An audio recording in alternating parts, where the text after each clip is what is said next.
ಈ ಭಗವದ್ಗೀತೆ ಆಕ್ಚುಲಿ ಕೃಷ್ಣನಿಂದ ಬಂದಿರೋ ಒಂದು ಲವ್ ಲೆಟರ್. ಯಾಕಂದ್ರೆ ಒಂದು ಲವ್ ಲೆಟರ್ ನಲ್ಲಿ ಏನೆಲ್ಲ ಇರುತ್ತೆ, ನಿನ್ನನ್ನು ಯಾವ ರೀತಿ ನಾನು ನೋಡ್ಕೋತೀನಿ, ಎಷ್ಟು ನಾನು ನಿನ್ನ ಪ್ರೀತಿಸ್ತೀನಿ, ನಿನ್ನ ಜೊತೆಲಿ ಯಾವಾಗ್ಲೂ ನಾನು ಇರ್ತೀನಿ, ಎಲ್ಲದನ್ನೂ ಈ ಲವ್ ಲೆಟರ್ ನಲ್ಲಿ ಬರ್ದಿರ್ತಾರೆ. ಹಾಗೆ ಕೃಷ್ಣ ಕೂಡ ನಮಗೋಸ್ಕರ ಈ ಭಗವದ್ಗೀತೆ ಅನ್ನೋ ಲವ್ ಲೆಟರ್ ನಲ್ಲಿ ಇದನ್ನೆಲ್ಲ ಬರೀತಾ ಹೋಗ್ತಾನೆ. ಕೃಷ್ಣ ಹೇಳ್ತಾನೆ, ಸರ್ವಸ್ಯ ಚಾಹಂ ಹೃದಯ ಸನ್ನಿವಿಷ್ಟೋ ಅಂತ. ಹಾಗಂದ್ರೆ ನಾನು ನಿನ್ನ ಹೃದಯದಲ್ಲಿ ಕುತ್ಕೊಂಡಿದ್ದೀನಿ ಪರಮಾತ್ಮನಾಗಿ, ಈ ಜನ್ಮದಲ್ಲಿ ಅಷ್ಟೇ ಅಲ್ಲ, ಜನ್ಮ ಜನ್ಮಗಳಲ್ಲೂ ನಿನ್ ಜೊತೆ ನಾನು ಬರ್ತಾನೇ ಇರ್ತೀನಿ ಅಂತ. ಇನ್ನೊಂದು ಶ್ಲೋಕದಲ್ಲಿ ಹೇಳ್ತಾನೆ, ಯೋಗಕ್ಷೇಮಂ ವಹಾಮ್ಯಹಂ ಅಂತ. ಹಾಗಂದ್ರೆ ಬರೀ ಬರೋದಲ್ಲ ನಿನ್ ಜೊತೆ, ನಿನ್ನ ಯೋಗಕ್ಷೇಮನೆಲ್ಲ ನಾನು ಖುದ್ದಾಗಿ ನೋಡ್ಕೊಂತೀನಿ ಅಂತ ಕೂಡ ಕನ್ಫರ್ಮ್ ಮಾಡ್ತಾನೆ. ಮತ್ತೆ ಅವನ ರಿಲೇಶನ್ಶಿಪ್ ಏನು ಅಂತ ಕೂಡ ಹೇಳ್ತಾನೆ. ಮಮ ಇವಾಂಶ ಜೀವಲೋಕೆ ಜೀವಭೂತ ಸನಾತನಃ ಅಂತ ಹೇಳ್ತಾನೆ. ಅಂದ್ರೆ ನೀವೆಲ್ಲ ನನ್ನ ಅಂಶಗಳು, ಅಹಂ ಬೀಜ ಪ್ರದಾಪಿತಃ, ನಿಮ್ಮ ತಂದೆ ತಾಯಿ ಕೂಡ ನಾನೇ ಆಗಿದ್ದೀನಿ ಅಂತ ಕೂಡ ಹೇಳ್ತಾನೆ. ಅಷ್ಟೇ ಅಲ್ಲ, ನಮ್ಮನ್ನ ಯಾವ ರೀತಿ ಪ್ರೀತಿಸ್ತೀನಿ ಅಂತ ಕೂಡ ಹೇಳ್ತಾನೆ. ಸುಹೃದಂ ಸರ್ವಭೂತಾನಾಂ, ಅಂದ್ರೆ ನಿನ್ನ ಬಂಧು ಹಿತೈಷಿ ಮತ್ತೆ ಬೆಸ್ಟ್ ಫ್ರೆಂಡ್ ಬೆಸ್ಟ್ ಲವರ್ ಕೂಡ ನಾನೇ ಅಂತ ಸಾರಿ ಭಗವದ್ಗೀತೆಯಲ್ಲಿ ಹೇಳ್ತಾನೆ. ಮತ್ತೆ ಒಬ್ಬ ಲವರ್ ಅಂದ್ರೆ ಗಿಫ್ಟ್ ನ ಎಕ್ಸ್ಪೆಕ್ಟ್ ಮಾಡ್ತಾನೆ, ಹೌದಾ?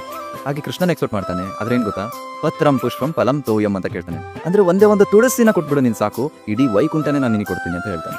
ಅದೇ ನೋಡಿ, ಈ ವರ್ಲ್ಡ್ ಅಲ್ಲಿ ಇವನ್ ಡೈಮಂಡ್ ನೆಕ್ಲೆಸ್ ಕೊಟ್ಟರು ಕೂಡ ಅದು ಕಮ್ಮಿ ಅಂತ ಭಾವಿಸ್ತಾರೆ ಹೊರತು ಅದನ್ನ ನಮ್ಮ ಪ್ರೀತಿ ಅಂತ ಯಾವತ್ತೂ ನೋಡೋದಿಲ್ಲ. ಅಷ್ಟೇ ಅಲ್ಲ, ಈ ಕಾಮ ಕ್ರೋಧ ಲೋಭ ಮದ ಮತ್ಸರ್ಯ ಇವೆಲ್ಲ ಕೆಟ್ಟ ಗುಣಗಳು, ಇವನ್ನೆಲ್ಲ ಬಿಡಿ ಅಂತ ಹೇಳ್ತಾನೆ. ಮತ್ತೆ ಈ ಮನಸ್ಸಿನ ನಿಯಂತ್ರಣ ನೀವು ಮಾಡಿ, ಇವಾಗ ನಿಮ್ಮ ಜೀವನ ಪರಿಪೂರ್ಣ ಆಗುತ್ತೆ ಅಂತ ಜೊತೆಲಿ ನಿಂತ್ಕೊಂಡು ಗೈಡ್ ಮಾಡ್ತಾನೆ. ಮತ್ತೆ ಏನ್ ಮಾಡ್ಬೇಕು ಏನ್ ಮಾಡಬಾರ್ದು ಅನ್ನೋದು ಹೇಳ್ಕೊಡ್ತಾನೆ. ಇಂಥ ಸಾತ್ವಿಕ ಆಹಾರನೇ ತಿನ್ನು, ಮತ್ತೆ ತಮೋಗುಣದ ಆಹಾರ ತಿನ್ಬೇಡ, ಅದರಿಂದ ನಿನಗೆ ಒಳ್ಳೇದಾಗಲ್ಲ, ಎಲ್ಲ A to Z ಒಂದು ಪಾಯಿಂಟ್ ಬಿಡದೆ ಅದರಲ್ಲಿ ಎಕ್ಸ್ಪ್ಲೇನ್ ಮಾಡ್ತಾನೆ. ಈ ಜಗತ್ತಲ್ಲಿ ನೀನು ಹೀಗಿರಬೇಕು ಹಾಗಿರ್ಬೇಕು, ನೀನು ಬದಲಾದ್ರೆ ನಾನು ನಿನ್ನ ಲವ್ ಮಾಡೋದು ಅನ್ನೋರ್ ಮಧ್ಯೆ ಕೃಷ್ಣ ಹೇಳ್ತಾನೆ, ನೀನು ಹೇಗಿದೆಯೋ ಹಾಗೆ ನಾನು ನಿನ್ನ ಲವ್ ಮಾಡ್ತೀನಿ, ಐ ಲವ್ ಯು ಅಂತ. ಶ್ರೀಲ ಪ್ರಭುಪಾದ ಹೇಳ್ತಾರೆ, ಯಾವಾಗ ನೀವು ಕೃಷ್ಣನ ಬೆಸ್ಟ್ ಲವರ್ ಬೆಸ್ಟ್ ಫ್ರೆಂಡ್ ಅಂತ ಅಕ್ಸೆಪ್ಟ್ ಮಾಡ್ತಾರೋ ಆವತ್ತಿಂದ ನಿಮಗೆ ಸುಖ ನೆಮ್ಮದಿ ಶಾಂತಿ ಎಲ್ಲ ಸ್ಟಾರ್ಟ್ ಆಗುತ್ತೆ, ಮತ್ತೆ ಜೀವನ ಪರಿಪೂರ್ಣ ಆಗುತ್ತೆ ಅಂತ. ಹರೇ ಕೃಷ್ಣ. ಕಮೆಂಟ್ ಮಾಡಿ ಈಗ ನಿಮ್ಮ ವ್ಯಾಲೆಂಟೈನ್ ಯಾರು ಅಂತ.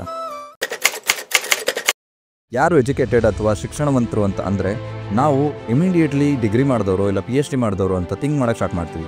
ಆದರೆ ಭಗವದ್ಗೀತೆಯಲ್ಲಿ ಕೃಷ್ಣ ಏನು ಹೇಳ್ತಾನೆ ಅಂದರೆ, ವಿದ್ಯಾ ವಿನಯ ಸಂಪನ್ನೆ ಬ್ರಾಹ್ಮಣೆ ಗವಿಹಸ್ತಿನಿ ಸುನೀಚ ಇವ ಸ್ವಪಾಕೇಚ ಪಂಡಿತ ಸಮದರ್ಶಿನಃ ಅಂತ ಹೇಳ್ತಾರೆ. ಅಂದರೆ ವಿದ್ಯಾ ವಿನಯ ಸಂಪನ್ನೆ, ಈ ವಿದ್ಯೆ ಮತ್ತು ವಿನಯದಲ್ಲಿ ಯಾರು ಸಂಪನ್ನರು ಅಂದರೆ ಬ್ರಾಹ್ಮಣೆ ಗವಿಹಸ್ತಿನಿ, ಒಬ್ಬ ಬ್ರಾಹ್ಮಣ ಆಗಿರಲಿ ಅಥವಾ ಆನೆ ಆಗಿರಲಿ, ಸುನೀಚ ಇವ ಸ್ವಪಾಕೇಚ, ಒಂದು ನಾಯಿ ಆಗಿರಲಿ ಅಥವಾ ಯಾವುದೇ ಪ್ರಾಣಿ ಆಗಿರಲಿ, ಸಕಲ ಜೀವಿಗಳನ್ನು ಯಾರು ಪಂಡಿತ ಸಮದರ್ಶಿನಃ ಅಂದರೆ ಯಾರು ಸಮಾನವಾಗಿ ಕಾಣ್ತಾನೆ, ಭಗವಂತನ ಅಂಶ ಎಲ್ಲರೂ ಅಂತ ಕಾಣ್ತಾನೆ, ಅವನು ನಿಜವಾದ ಪಂಡಿತ. ಇದನ್ನು ಮುಂದುವರಿಸಿ ಚಾಣಕ್ಯ ಪಂಡಿತರು ಹೇಳ್ತಾರೆ, ಮಾತ್ರಾವತ್ ಪರದಾರೇಶು ಲೋಷವತ್ ಪರದ್ರವ್ಯೇಶು ಅಂತ. ಯಾರು ತನ್ನ ಹೆಂಡತಿಯನ್ನು ಬಿಟ್ಟು ಇನ್ನೊಬ್ಬ ಹೆಣ್ಣು ಮಗಳನ್ನು ಕೆಟ್ಟ ದೃಷ್ಟಿಯಿಂದ ನೋಡ್ತಾನೆ, ಮತ್ತೆ ಲೋಷವತ್ ಪರದ್ರವ್ಯೇಶು, ಯಾರು ತನ್ನದು ಅಲ್ಲದೇ ಇರೋ ಹಣದ ಮೇಲೆ ಆಸೆ ಪಡ್ತಾನೆ ಮತ್ತು ಅದನ್ನು ಯೂಸ್ ಮಾಡ್ಕೊಳ್ಳಿಕ್ಕೆ ಹೋಗ್ತಾನೆ, ಅವನಿಗೆ ಕ್ಯಾರೆಕ್ಟರೇ ಇಲ್ಲ, ಅವನು ಹ್ಯೂಮನ್ ಬೀಯಿಂಗ್ ಅಂದರೆ ಮನುಷ್ಯ ಆಗಲಿಕ್ಕೆ ಅರ್ಹನಲ್ಲ, ಅವನ ಬಗ್ಗೆ ಮಾತಾಡಬೇಡಿ ಅಂತ ಚಾಣಕ್ಯ ಪಂಡಿತರು ಹೇಳ್ತಾರೆ. ಯಾಕಂದರೆ ಒಬ್ಬರ ಶಿಕ್ಷಣ ಅಥವಾ ಎಜುಕೇಷನ್ ಅವರ ಬಿಹೇವಿಯರ್ ಅಂದರೆ ನಡತೆಯಿಂದ ಗೊತ್ತಾಗುತ್ತೆ, ಅಂದರೆ ನಡವಳಿಕೆಯಿಂದ ಗೊತ್ತಾಗುತ್ತೆ. ಮಾತು ಆಡಿರೋ ಹೋಯ್ತಂತೆ, ಮುತ್ತು ಕೊಡದಿರೋ ಹೋಯ್ತಂತೆ. ಮಾತು ತುಂಬ ಮುಖ್ಯ ನಮ್ಮ ಜೀವನದಲ್ಲಿ. ನಿಮ್ಗೆ ಗೊತ್ತಾ, ರಾಮಾಯಣ ನಮಗೆ ಮಾತನಾಡೋದು ಹೇಗೆ ಅಂತ ಕೂಡ ಹೇಳ್ಕೊಡುತ್ತೆ. ಶ್ರೀರಾಮ ಹಿತಭಾಷೆ ಆಗಿದ್ದಂತೆ, ಅಂದರೆ ಯಾರಿಗೂ ಉದ್ವೇಗ ಆಗೋ ರೀತಿಯಲ್ಲಿ ಮಾತಾಡ್ತಾ ಇರಲಿಲ್ಲಂತೆ, ಯಾರಿಗೂ ಮೈಂಡ್ ಡಿಸ್ಟರ್ಬ್ ಆಗೋ ರೀತಿಯಲ್ಲಿ ಮಾತಾಡ್ತಾ ಇರಲಿಲ್ಲಂತೆ, ಯಾವಾಗಲೂ ಕೂಡ ಎಲ್ರಿಗೂ ಒಳ್ಳೇದಾಗೋ ರೀತಿಲಿ ಅಥವಾ ಹಿತವಾಗುವಂಥ ಮಾತನ್ನೇ ಮಾತ್ರ ಆಡ್ತಾ ಇದ್ದಂತೆ. ಎರಡನೇದು ಬಂದು ಮಿತಭಾಷೆ ಆಗಿದ್ದಂತೆ, ಅಂದರೆ ಕೆಲಸಕ್ಕೆ ಅಂದರೆ ಎಷ್ಟು ಬೇಕೋ ಅಷ್ಟು ಮಾತ್ರ ಮಾತಾಡ್ತಾ ಇದ್ದಂತೆ, ಕೆಲಸ ಜಾಸ್ತಿ ಮಾತು ಕಮ್ಮಿ ಅಂತ ಹೇಳ್ತೀವಲ್ಲ ಆ ಥರ. ಮೂರನೇದು ಬಂದು ಸ್ಮಿತ ಭಾಷೆ ಆಗಿದ್ದಂತೆ, ಯಾವಾಗಲೂ ಮುಖದಲ್ಲಿ ಒಂದು ಮಂದಹಾಸ ಇರೋದಂತೆ ಮಾತಾಡಬೇಕಾದ್ರೆ, ಮತ್ತೆ ನಗುಮುಖದಿಂದ ಮಾತಾಡ್ತಿದ್ದಂತೆ, ಅದರಿಂದ ಇನ್ನೊಬ್ಬ ವ್ಯಕ್ತಿಯೂ ಕೂಡ ಮಾತನಾಡಲಿಕ್ಕೆ ತುಂಬ ಅನುಕೂಲ ಆಗೋದಂತೆ. ನಾಲ್ಕನೇದು ಬಂದು ಪೂರ್ವ ಭಾಷೆ ಆಗಿದಂತೆ, ಅಂದರೆ ನಾನು ರಾಜ ಅನ್ನೋ ಈಗೋ ಒಂದು ಚೂರು ಇರಲಿಲ್ಲ ಅಂತೆ, ಯಾರೇ ಬಂದರೂ ಕೂಡ ಅವನೇ ಮೊದಲು ಹೋಗಿ ಮಾತಾಡಿಸಿದಂತೆ. ನಾವೆಲ್ಲ ನೋಡ್ಬೋದು, ಇನ್ನೊಬ್ಬ ಮಾತಾಡಿಸ್ಲಿ ಅಂತಾನೆ ಕಾಯ್ತಾ ಇರ್ತೀವಿ, ಯಾಕಂದರೆ ನಮ್ಗೆ ತುಂಬ ಈಗೋ ಇರುತ್ತೆ. ಆದರೆ ರಾಮಚಂದ್ರನಿಗೆ ಯಾವುದೇ ರೀತಿಯಲ್ಲಿ ಈಗೋ ಇರಲಿಲ್ಲಂತೆ, ತಾನೇ ರಾಜ ಆಗಿದ್ರೂ ಕೂಡ ಇನ್ನೊಬ್ಬರನ್ನ ಅವನೇ ಹೋಗಿ ಮಾತಾಡ್ಸೋದಂತೆ. ಈ ಥರ ರಾಮಚಂದ್ರ ನಮಗೆ ಹೇಳ್ಕೊಡ್ತಾ ಇರೋದು ಹಿತಭಾಷೆ ಆಗಬೇಕು, ಮಿತಭಾಷೆ ಆಗಬೇಕು, ಸ್ಮಿತ ಭಾಷೆ ಆಗಬೇಕು, ಮತ್ತು ಪೂರ್ವ ಭಾಷೆ ಆಗಬೇಕು ಅಂತ. ಮತ್ತು ಶ್ರೀಕೃಷ್ಣ ಪರಮಾತ್ಮನು ಕೂಡ ಭಗವದ್ಗೀತೆಯಲ್ಲಿ ಅದನ್ನೇ ಹೇಳ್ತಾನೆ, ಯಾವ ರೀತಿ ನಾವು ಮಾತಾಡಬೇಕು ಅಂತ. ಅನುದ್ವೇಗ ಕರಂ ವಾಕ್ಯಂ ಸತ್ಯಂ ಪ್ರಿಯಹಿತಂ ಚಯತ್ ಸ್ವಾಧ್ಯಾಯ ಅಭ್ಯಾಸನಂ ಚೈವ ವಾನ್ಮಯಂ ತಪ ಉಚ್ಯತೆ ಅಂತ ಹೇಳ್ತಾರೆ. ಅಂದರೆ ಅನುದ್ವೇಗ ಕರಂ ಅಂದರೆ ಯಾರಿಗೂ ಉದ್ವೇಗವನ್ನು ಉಂಟು ಮಾಡೋ ಮಾತಾಗಿರಬಾರ್ದು ನಮ್ಮದು. ಸತ್ಯಂ ಅಂದರೆ ಯಾವಾಗಲೂ ಸತ್ಯವನ್ನು ಮಾತಾಡಬೇಕು, ಇನ್ನೊಬ್ಬರನ್ನ ಇಂಪ್ರೆಸ್ ಮಾಡಲಿಕ್ಕೆ ಯಾವತ್ತೂ ಸುಳ್ಳನ್ನ ಮಾತಾಡಬಾರ್ದು. ಪ್ರಿಯಹಿತಂ ಅಂದರೆ ಎಲ್ರಿಗೂ ಒಳ್ಳೆಯದಾಗಿರೋ ಹಿತವಾಗಿರೋ ಮಾತನಾಡಬೇಕು. ಅಂದರೆ ಪ್ರಭುಪಾದರು ಹೇಳ್ತಾರೆ, ಯಾವಾಗಲೂ ಕೃಷ್ಣನ ಬಗ್ಗೆ ಮಾತಾಡಿ ಎಲ್ರಿಗೂ ಒಳ್ಳೆಯದಾಗಿರೋ ಮಾತೇ ಆಗಿರುತ್ತೆ ಅಂತ.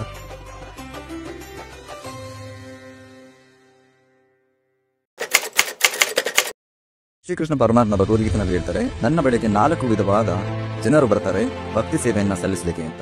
ಆ 4 ಜನ ಯಾರಂದ್ರೆ ಚತುರ್ವಿಧ ಭಜಂತೆ ಮಾಂ ಜನಾಃ ಸುಕೃತಿನೋ ಅರ್ಜುನ ಆರ್ತೋ ಜಿಜ್ಞಾಸುರಾತಾತಿ ನಾನೀಚ ಭರತರ್ಷಭ ಅಂತ ಹೇಳ್ತಾರೆ.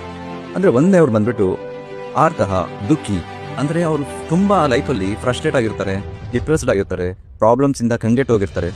ಅವರು ಶ್ರೀಕೃಷ್ಣನ ಪಾದ ಕಮಲಗಳಲ್ಲಿ ಶಾಂತಿಯನ್ನ ಅರಸಿ ಬರ್ತಾರೆ. ಎರಡನೇ ಬಂದ್ಬಿಟ್ಟು ಜಿಜ್ಞಾಸುಗಳು ಅಂದ್ರೆ ಅವರಿಗೆ ತುಂಬಾ ಪ್ರಶ್ನೆಗಳಿರುತ್ತೆ, ಕ್ವಶನ್ಸ್ಗಳಿರುತ್ತೆ. ನಾನು ಯಾಕೆ ಇಲ್ಲಿ ಹುಟ್ಟಿದೆ, ಈ ಕರ್ಮ ಅಂದ್ರೆ ಏನು, ಮರ್ಮ ಅಂದ್ರೆ ಏನು, ಮುಂದಿನ ಲೈಫ್ ಇದೆಯಾ, ಹಿಂದಿನ ಲೈಫ್ ಇತ್ತ, ಇನ್ನೊಬ್ರು ಯಾಕೆ ಶ್ರೀಮಂತರಾಗಿದ್ದಾರೆ, ತುಂಬಾ ಜನ ಬಡವರು ಯಾಕೆ ಆಗಿದ್ದಾರೆ, ಕಲ್ಲರ್ ಯಾಕೆ ಬೇರೆ ಬೇರೆ ಇದೆ ಮನುಷ್ಯರು, ಬಿಳಿ ಬಣ್ಣ ಯಾಕೆ, ಕಪ್ಪು ಬಣ್ಣ ಯಾಕೆ, ಈ ತರ ತುಂಬಾ ಕ್ವಶನ್ಸ್ ಇರುತ್ತೆ. ಅವ್ರಿಗೆ ಇನ್ಕ್ವೈರರ್ಸ್ ಅಂತ ಕರೀತಾರೆ. ಸೊ ಅವರು ಕೃಷ್ಣನ ಹತ್ತಿರ ಎಲ್ಲ ಆನ್ಸರ್ಗೋಸ್ಕರ ಬರ್ತಾರೆ. ಮೂರನೇ ಬಂದ್ಬಿಟ್ಟು ಐಶ್ವರ್ಯ, ಅಂದ್ರೆ ಲಾಟ್ ಆಫ್ ಡಿಸೈರ್ಸ್ ಇರುತ್ತೆ. ಅವರಿಗೆ ತುಂಬಾ ಆಸೆಗಳನ್ನ ಪೂರ್ಣ ಮಾಡ್ಕೊಳ್ಳಿಕ್ಕೆ ಅವರಿಗೆ ದುಡ್ಡು ಬೇಕು. ಆ ದುಡ್ಡು ಅಂದ್ರೆ ಲಕ್ಷ್ಮೀಪತಿ ಕೃಷ್ಣ. ಆದ್ದರಿಂದ ಕೃಷ್ಣನ ಹತ್ತಿರ ಲಕ್ಷ್ಮಿಯನ್ನ ಕೊಡು, ಹಣವನ್ನ ಕೊಡು, ನನಗೆ ಈ ಆಸೆಗಳನ್ನ ಪೂರ್ಣ ಮಾಡ್ಕೊಳಿಕ್ಕೆ ಅಂತ ಕೇಳಲಿಕ್ಕೆ ಬರ್ತಾರೆ. ಅವರು ಮೂರನೇ ಕ್ಯಾಟಗರಿಯವರು. ನಾಲ್ಕನೇ ಕ್ಯಾಟಗರಿಯವರು ಬರ್ತಾರೆ, ಅವರು ಜ್ಞಾನಿಗಳು. ಅಂದ್ರೆ ಅವ್ರು ಯಾವಾಗಲೂ ಜ್ಞಾನದ ಅನ್ವೇಷಣೆ ನಡೆಸ್ತಾರೆ. ಅಂದ್ರೆ ಪರಮಸತ್ಯ ಯಾವುದು, ಪರಮಸತ್ಯ ಇದೆಯಾ, ಪರಮಸತ್ಯಕ್ಕೆ ಏನ್ ಕಾರಣ, ಯಾರು ಕಾರಣ, the cos of all causes, ಅಂದ್ರೆ ಕಾರಣದ ಕಾರಣಕರ್ತ ಯಾರು ಅಂತ ಅವರು ತಿಳಿಯಬಯಸಿರ್ತಾರೆ. ಅವರೆಲ್ಲ ಈ ನಾಲ್ಕನೇ ಕ್ಯಾಟಗರಿ ಬರ್ತಾರೆ, ಅವರು ಜ್ಞಾನಿಗಳು. ನೀವು ಕೂಡ ಈ ನಾಲ್ಕರಲ್ಲಿ ಒಬ್ಬರಾಗಿರ್ತೀರ. ನೀವು ಯಾವ ರೀಸನ್ ಇಂದ ಕೃಷ್ಣನ ಭಕ್ತಿಯನ್ನ ಪ್ರಾರಂಭಿಸಿದ್ರಿ ಅಂತ ಕಮೆಂಟ್ ಮಾಡಿ. ಹರೇ ಕೃಷ್ಣ.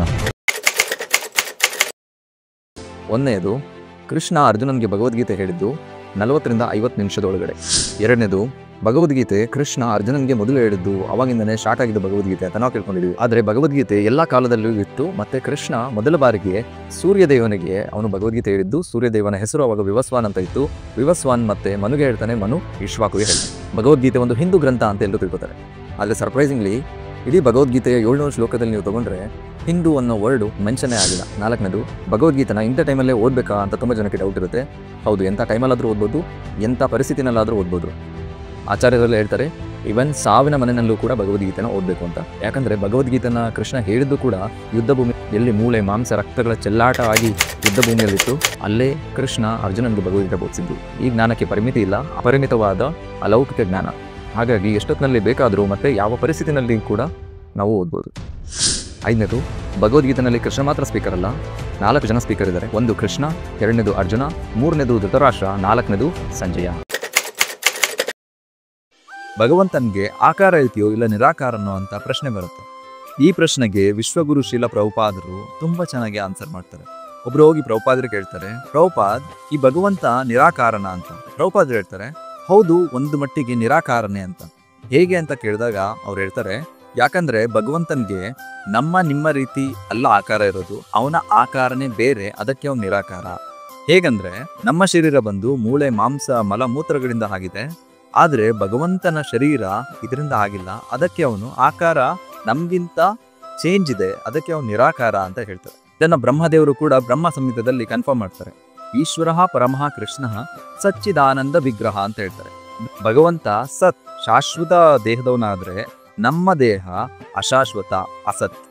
ಭಗವಂತ ಚಿತ್ ಅಂದ್ರೆ ಸಂಪೂರ್ಣ ಜ್ಞಾನದವನಾದ್ರೆ ನಾವು ಅಚಿತ್, ಅಂದ್ರೆ ನಮಗೆ ಅಜ್ಞಾನ ಕೌದಿರುತ್ತೆ, ಅದಕ್ಕೆ ನಾವು ಓಂ ಅಜ್ಞಾನ ತಿಮಿರಂದಸ್ಯ ಅಂತ ಗುರುಗಳಿಗೆ ಪ್ರೇ ಮಾಡ್ತೀವಿ. ಅಂದ್ರೆ ಈ ಅಜ್ಞಾನವನ್ನ ತೆಗೆದು ಹಾಕಿ ಅಂತ. ಮತ್ತು ಭಗವಂತನ ಬಾಡಿ ಆನಂದ ಆದ್ರೆ ನಮ್ದು ನಿರಾನಂದ. ಯಾಕಂದ್ರೆ ಹುಟ್ಟಿನಿಂದ ಸಾವಿನ ತನಕ ನಮಗೆ ಯಾವಾಗ್ಲೂ ಈ ಕಷ್ಟನೇ ಕೊಡ್ತಿರುತ್ತೆ, ದುಃಖನೇ ಕೊಡ್ತಿರುತ್ತೆ ಈ ದೇಹ. ಹಾಗಾಗಿ ನಮ್ದು ನಿರಾನಂದ, ಅವಂದು ಫುಲ್ ಆಫ್ ಆನಂದ. ಇದನ್ನ ಕೃಷ್ಣ ಭಗವದ್ಗೀತೆನಲ್ಲೂ ಕೂಡ ಕನ್ಫರ್ಮ್ ಮಾಡ್ತಾನೆ. ಅವಜಾನಂತಿ ಮಾಂ ಮೂಢ ಅಂತ ಹೇಳ್ತಾನೆ. ಹಂಗಂದ್ರೆ ನಾನು ಧರ್ಮ ಸಂಸ್ಥಾಪನೆಗಾಗಿ ಮನುಷ್ಯ ಜನ್ಮದಲ್ಲಿ ಬಂದಾಗ ಯಾರು ನನ್ನನ್ನ ಸಾಮಾನ್ಯ ಮನುಷ್ಯ ಅಂತ ಪರಿಗಣಿಸ್ತಾರೋ, ಅಂದ್ರೆ ನನ್ನ ದೇಹವು ಅವರ ದೇಹದಂತೆ ಇದೆ ಅಂತ ಯಾರು ಭಾವಿಸ್ತಾರೋ ಅವರು ಮೂಢ, ಅಂದ್ರೆ ಅವರು ಮೌಢ್ಯರು ಅಂತ ಬೈತಾನೆ. ಸೊ ಹಾಗಾಗಿ ಭಗವಂತನಿಗೆ ಆಕಾರ ಇದೆ, ಆದ್ರೆ ನಮ್ಮ ತರ ಆಕಾರ ಅಲ್ಲ, ಅವನದು ಸಚ್ಚಿದಾನಂದ ವಿಗ್ರಹ ಶರೀರ ಅಂತ.